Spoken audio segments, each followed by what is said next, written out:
Good evening, I'm Eugene Chan and welcome to Straight Talk. Our guest tonight is the Deputy Secretary of Justice, Mr. Horace Cheung. Prior to his appointment to the Department of Justice, Mr. Cheung was a solicitor in private practice. He also served as a member of the Central and Western District Council and was elected to the Legislative Council. He was Vice Chairman of the TVB and was appointed as a non-official member of the Executive Council under the previous administration. This evening, he has joined us to talk about Hong Kong's status as an international legal centre. Is it still intact? Welcome, Horace. Hello, Eugene. Horace, as you know, our legal system has always been renowned for the people of Hong Kong and especially for success since 1997. The World Justice Project's Rule of Law Index ranked Hong Kong as globally the 23rd out of 142, even ahead of the United States and many European countries. But recently, our status sort of has been brought to news again because two of our non-permanent judges of the Court of Final Appeal have resigned. Will that have any impact on Hong Kong's rule of law? As you just pointed out that Hong Kong still ranks very high in the Global Rule of Law Index. And certainly we must fully recognize the contribution made by the non-permanent judges to Hong Kong, especially in the aspects of the development of jurisprudence and the exchanges with other common law jurisdictions. But I can say the non-permanent judges arrangement is not a prerequisite for the rule of law in Hong Kong. When we fully recognize that we must admit that people will come and go in each institution. Right. Yeah. So when we have judges, they may leave Hong Kong for whatever reason. We have successfully secured 2 new appointments in the last couple of years. Right. Yeah.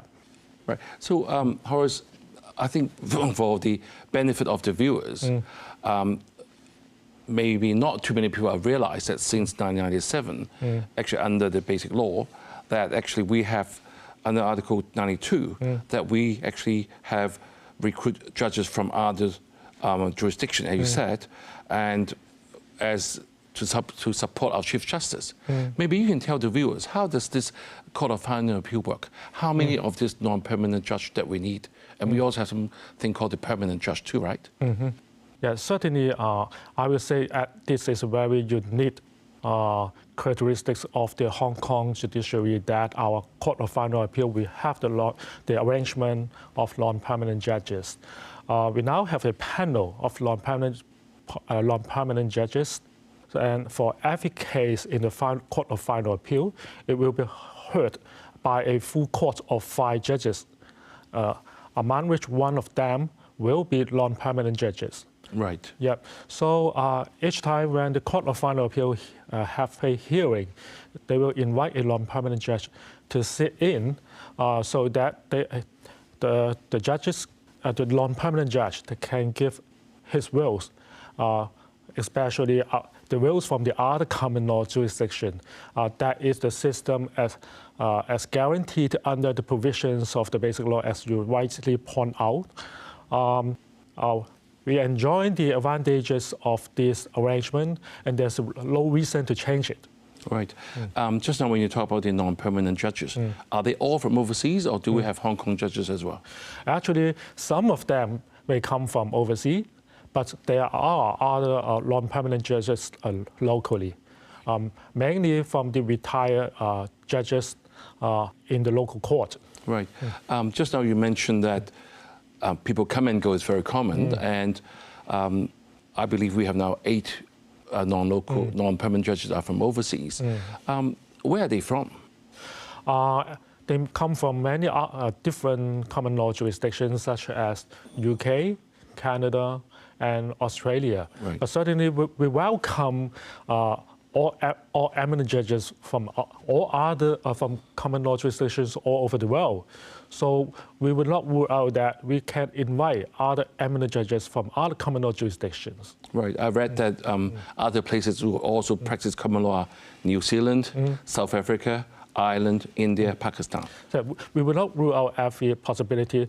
The only one condition is that they will be very outstanding judicial officers in the world. Right, and even Singapore, I just missed that point. Coming back to this point, so it's quite unique that we have this system and people come and go. So why do people want to say Hong Kong has been affected? I would say actually there's some misconception about the situation in Hong Kong because, as you know, many people in the Western countries, they receive information from their media outlet. So if there's no non-biased information in the Western media, certainly they may have some kind of misconception. But actually, in the last couple of years, Hong Kong, we held many different significant legal conferences and events in Hong Kong. And every visitor, I will say, every visitor to our conference and event, when they come to Hong Kong personally, they will know what's happening in Hong Kong. They all say that Hong Kong is still a very attractive and stable community. It's quite different to the conception that they receive in the Western media. Right, Horace, Lord Sumption, one of the resigned non-permanent judges, has made some critical comments on Hong Kong's rule of law. Basically, what he said was that he felt that the freedom to adjudicate severely has been limited because since the national security law, since Article 23, and some what we call reactivated colonial era legislation. He's saying that the judges now is being more difficult to make a fair judgment. What do you say to that? We must avoid bias and we must listen to the views of other judges. So let's see what they are saying. For example, Anthony Roger Casey, who was the former senior vice president of the Court of Appeal in Hong Kong, he made a remark that it's regrettable that such a senior judicial officer will break the rule of will break the principle that no comment should be made on the legal proceedings which are still alive. Right. Yeah, that is a harm to rule of law. He also remarks that actually Lord Sumption's statement is a political statement of his own personal dislike. And it's not actually it's not a serious work of jurisprudence. Right. Yes, and let's see what other judges say, such as Sir Anthony Mason, who was the Chief Justice of the High Court of Australia.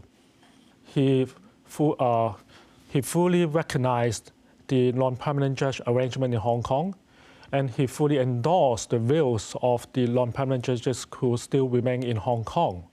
So, and also the other departing non-permanent judges, they reiterate that Hong Kong still enjoy very independent judiciary, and they still very believe the independence of the judicial officers in Hong Kong. So we should avoid bias, and we should listen to the views of all other judges, and then you will come to a fair comment. Right, I see. I think for the viewers' benefit, I think the Court of Final Appeal each year will do how many cases? Less than 100. Right. So that means each non-permanent judge may have a chance or no chance to sit on the cases. So it's not easy for them to make comments like that, especially they haven't been actually on the job. Yeah. So I would say you must listen to the views of all the other judges. Right.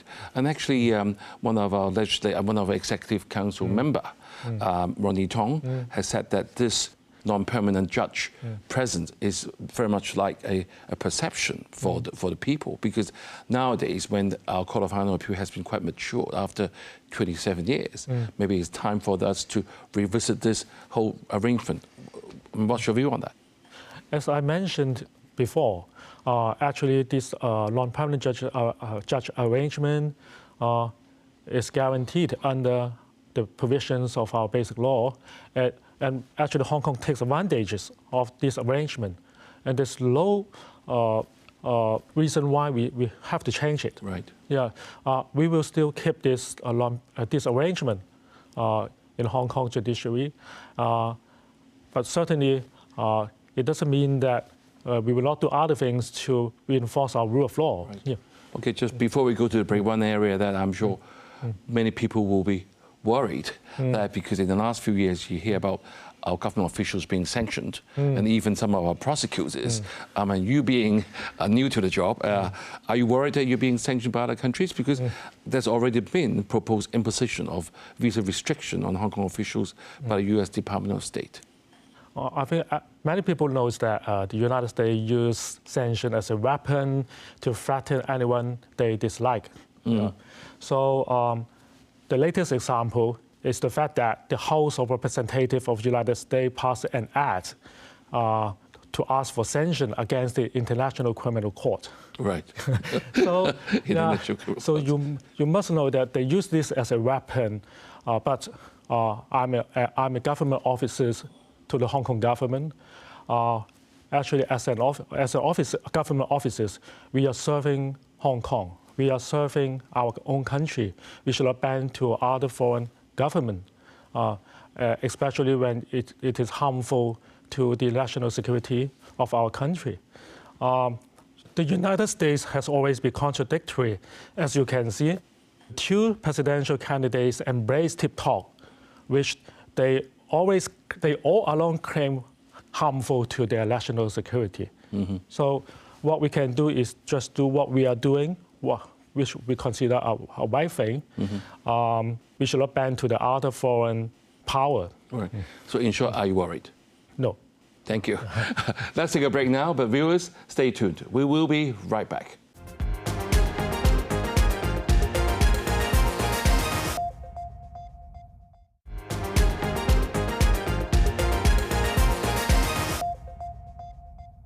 Thank you for staying with us on Straight Talk. Deputy Secretary of Justice, Mr. Horace Cheung, is with us, talking about whether Hong Kong's status as an international legal centre is still intact. So, Horace, in the first half, I think it's very obvious that you make the point that everything in Hong Kong remains the same, and you're confident that the rule of law will continue to serve Hong Kong very well. Yeah. So we have talked much about the so-called unfair comments on the Hong Kong's rule of law. Maybe let's start looking at the future for Hong Kong, and knowing that we have a very vibrant legal community, that we've got some very renowned barristers, we have some very large international law firms, and also some medium and small-sized firms. How are we all doing in Hong Kong at the moment? But certainly, there may be a tough time for some law firm in Hong Kong because of the global economic. The global economy is not doing very well, but we are quite lucky that we still have a very big opportunity ahead. That is the GBA. Okay. I would say GBA is a very good opportunity for Hong Kong. Why? Because now, the legal practice in Hong Kong, we only serve 8 million people in Hong Kong, but we can serve over 80 million people in the Greater Bay Area. This is a very great opportunity. And under the one country, two systems, Hong Kong, we are privileged to maintain our unique common law systems, which is quite unique because we are the only one common law jurisdiction in the country. So we can take some unique advantages under the one country, two systems. But certainly, because of the two different legal systems, there may be problems and hardship for the people-to-people exchanges in two different jurisdictions. And so we have to sort out the problems arising from discrepancies of two different legal systems. So that's why we are now carrying out an action plan on construction of rule of law in the GBA, under which the focus is on the interfaces of mechanism, regulatory frameworks, and legal tenets. And one very prominent feature is the introduction of the GBA lawyers. So now the Hong Kong legal practitioners, they are eligible to become GBA lawyers. They can serve the clients in both Hong Kong and other GBA regions. That would be a very great opportunity for the Hong Kong legal professionals. Right, Horace, when you mentioned about that, it brings back memory that, I mean, our Coalition of Professional Services, led by Mr. C.Y. Leung, we had actually went to the mainland under CEPA arrangement. There has been Hong Kong law firms partnering with mainland law firms. Just give you just something for you to reflect. For example, our dental profession now is being faced by challenges or competitions from the mainland dental professionals. I'm sure everybody read in the news. For some people, will that happen to the legal profession as well? Our legal professionals have their own unique advantages, especially in international law practice. Right. Because the Hong Kong legal talents, they are familiar with common law, they are familiar with the civil law and our country's legal system. They have very strong connection with international communities. That is very important for the international legal practice. So that's why we enjoy the unique advantages, and we can have a very good collaboration with our counterparts in mainland. Right. Yeah. Another area that Hong Kong has been quite renowned for is the mediation, and I read that the International Organization for Mediation is going to be established here. Maybe you can tell us more about that, and how does that maintain Hong Kong competitiveness? Yeah. Mediation actually is an alternative dispute resolution, which is more flexible, cheaper, and more efficient than the traditional litigation. And the IOMED, the International Organizations of Mediation, IOMED, actually is the first intergovernmental organization, an international organization, which highlight the importance of mediation in resolving international disputes, country to country, government to government.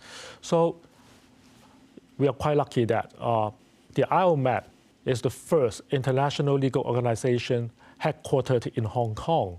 So it can raise our international profile.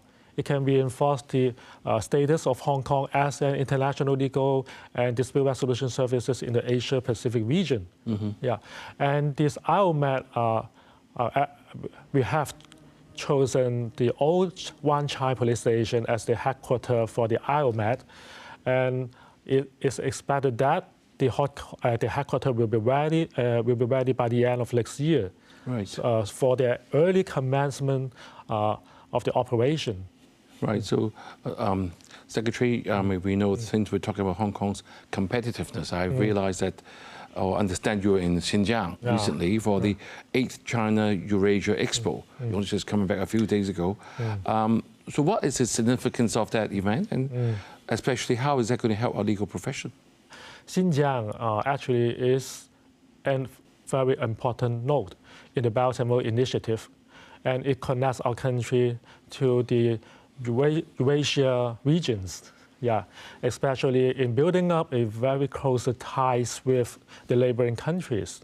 They are developing very rapidly in the recent years, not only in the traditional industry of tourism, but also in the new areas such as the new energy, transport, and telecommunications. I understand that many Hong Kong enterprises are now exploring the opportunities in this region. I mean, in Xinjiang and in the cross-boundary projects with the neighboring countries, etc., in the Belt and Road Initiative. I'm very confident that the Hong Kong professionals, especially those of the financial services and the legal services, they can make use of their advantages in the development of Xinjiang and in the development of the Belt and Road. So really what you're saying, Hong Kong is serving as a very good super connector for the rest of the Belt and Road initiatives. See, Belt and Road initiative seems to be quite a far away sort of possibility for Hong Kong. Do you think that it's getting closer and closer since we're now more involved? Yeah, you're quite right that we are becoming closer and closer, because in the past you may think that Belt and Road is very far away from Hong Kong, but now you can see from the Xinjiang, we can have a very close connection with the neighboring countries to China. We can make use of Xinjiang as a platform or as a springboard for the professional or for the Hong Kong enterprise to have the projects with the neighboring countries. So I think Belt and Road Initiative is no longer far away from Hong Kong. We have to make use of the opportunity. Right. Secretary, I'm going to ask you the last question. This is going to be more of a sort of wider perspective question. That you know that Hong Kong's, we're trying to get more talents to come to Hong Kong. The whole world is lacking sort of good people. And I'm sure since people, by now, the viewers will know that Hong Kong has a very sound system of rule of law. And how do your department, what role would you play in the training of the talents so that we not only help Hong Kong, but the whole country as a whole to be connected to the rest of the world? As announced by our Chief Executive in his policy address last year, we are now carrying a project to build up the Hong Kong International Legal Talent Training Academy. Right. Because of the long-standing experience and reputation of Hong Kong in international practice, we can do a good job in the training of legal talents who have a global vision, who are familiar with the common law, civil law, and international law. We not only focus on the local legal talent, but also focus on the talents in the mainland China. And even further, we will target on the legal talents in the Belt and Road region in the long run. We have the overwhelming support from the central government. We have very positive feedback from our mainland counterparts.